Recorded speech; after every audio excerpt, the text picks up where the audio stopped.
With such high interest in gymnastics in the state of South Carolina, the question remains, is there a future for gymnastics at USC? If students haven't figured out where they're staying next school year, they better hurry, as spots are filling up fast. The new healthcare reform bill will help many Americans like Chaundrea Johnson who have pre-existing conditions. Although Siobhan does not agree with the new tattoo laws set forth in South Carolina, there are some who agree. With this groundbreaking renovation, Claflin hopes that they can bring more students to the university. This is where Morgan's journey to her final high school state championship begins. She and her Lady Diamond Hornets practice hard to get ready for their first game against Keenan High School, December 2nd.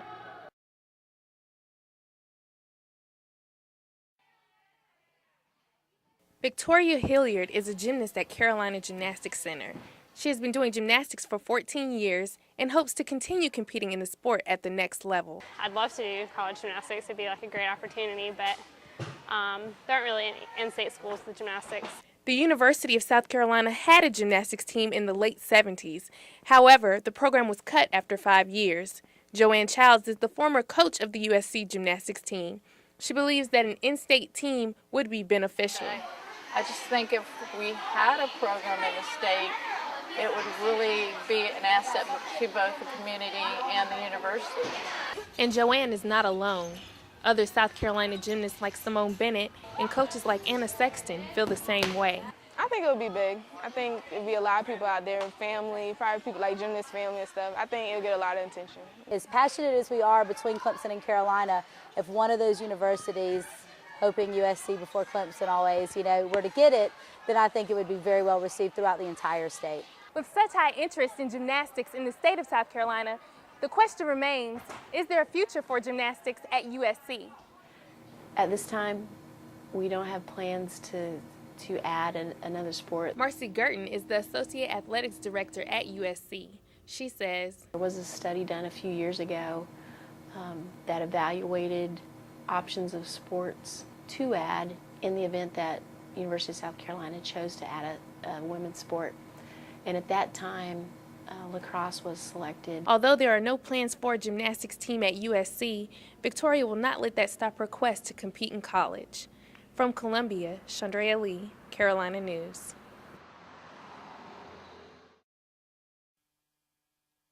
Ariel Jamison has been trying to find a place to stay for the past 3 weeks, but the search hasn't been easy. There's a lot of places with waiting lists, and a lot of times people aren't willing to move out of a situation if all of their friends are already living there. Ariel is looking for a new apartment because her roommate is graduating and she doesn't want to live with a stranger. I could pretty much get 3 people that I don't know living here, and it's a little weird not knowing who's coming in, what kind of person they are, whether they're clean, messy. So I just rather kind of live by myself right now. Student housing developments like Copper Beach, The Woodlands, and Olympia Mills started leasing for the fall semester in December. If students haven't figured out where they're staying next school year, they better hurry, as spots are filling up fast. I would say it's pretty much extremely urgent, especially with the specials that we have right now. In addition to that, our availability right now, we're approximately 85% pre-leased for the fall. Josh says he sees a lot of students who live on campus or who live with their parents choosing to stay off campus. You don't really have to answer to any kind of an RA or anything like that. So you're able to do your own thing, but you're also surrounded with college students. So it's kind of the best of both worlds. Ariel knows that time is running out to find a place to stay, and if she waits too long, it may be too late. From Columbia, Chaundrea Lee, Carolina News. 22-year-old Chaundrea Johnson is one of the people who could be helped the most by health care reform.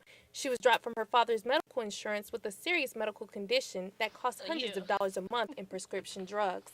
Chaundrea was diagnosed with lupus in 2007, and her path to getting health care hasn't been easy. Well, my dad's insurance dropped me once I got sick.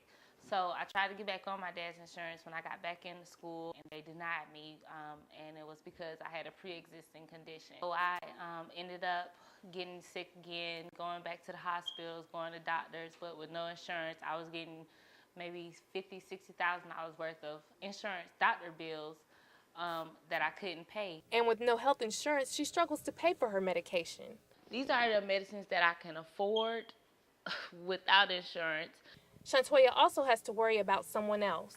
I have a son, and I had him on Medicaid, and they also dropped him. And it's hard getting him back under insurance, and he's one, and he needs insurance. The new health care reform bill will help many Americans like Chaundrea Johnson who have pre-existing conditions.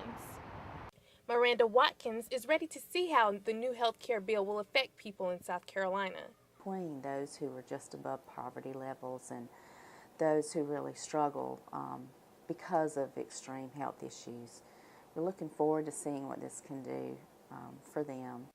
Miranda says that Providence Hospital stands behind the new bill. Being able to know that we're helping all of God's children is what we focus on. And for people like Chaundrea, the new bill brings hope for a better tomorrow. From Columbia, Chaundrea Lee, Carolina News.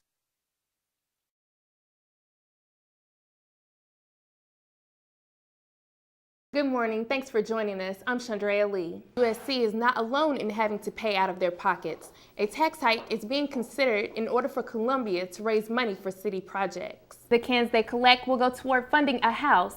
The house provides the homeless with a chance to learn how to cook, clean, and take care of themselves. You can look for the reason to recycle bins in college apartments and bars in 5 Points. Officials say crude oil has leaked from the rig into the ocean, and now there may be a possible leak of 700,000 gallons of diesel fuel. DMV and Youth Safety Council plan to take their turn-off texting campaign to other high schools around the state. Whether or not you know, this is a very special day in Columbia. State lawmakers are set to vote on Leah Moody's seat on the USC board sometime next month. Moody says it's important to have racial and gender diversity on the board. Coach Spurrier says the Board of Trustees have nothing to do with the football team, and he says he doesn't think the phone calls have affected recruiting. Forget Pirates of the Caribbean. Pirates have made their way to the Midlands. Pirates, Privateers, and Buccaneers is the South Carolina State Museum's newest exhibit. Erica Montgomery went to check out what the new attraction is all about.